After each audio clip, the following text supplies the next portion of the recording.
தெசலோனிக்கேயர் 3:16 ஒரு முக்கியமான வசனம். 3:16 என்றாலே யோவான் 3:16 ஃபேமஸான வசனம் அல்லவா? இது 2 தெசலோனிக்கேயர் 3:16 என்ன சொல்லுகிறது?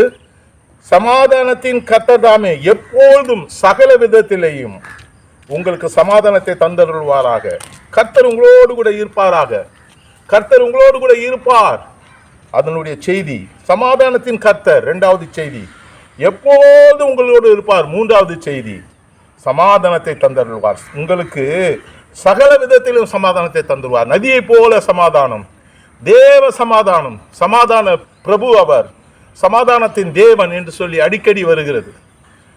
சமாதானத்தை கெடுக்கிறது சாத்தான் தான். எனக்கு அருமையானவர்களே, சமாதானத்தை தருகிறார் கர்த்தர். ஏசாயா 9:6 என்ன சொல்லப்படுகிறது? அவர் சமாதானத்தின் பிரபு என்று சொல்லப்படுகிறது.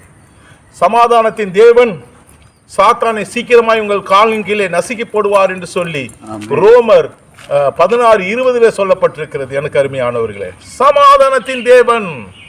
சமாதானம், சமாதானம் என்பது அந்த கனியிலே ஒரு கனி சமாதானம் என்று.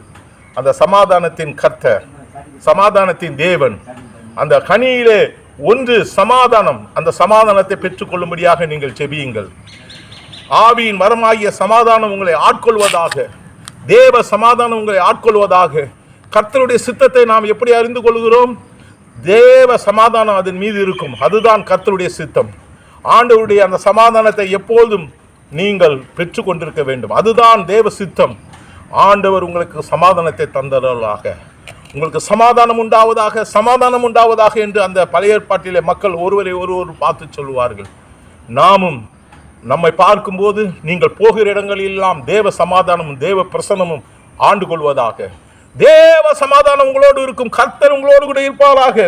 மறுபடியும் படிக்கிறேன். 2 தெசலோனிக்கேயர் 3:16 சமாதானத்தின் கர்த்தர் தாமே எப்பொழுதும் சகல விதத்தில் உங்களுக்கு சமாதானத்தை தந்தருள்வாராக. கர்த்தர் உங்களோடு கூட இருப்பாராக. God bless you.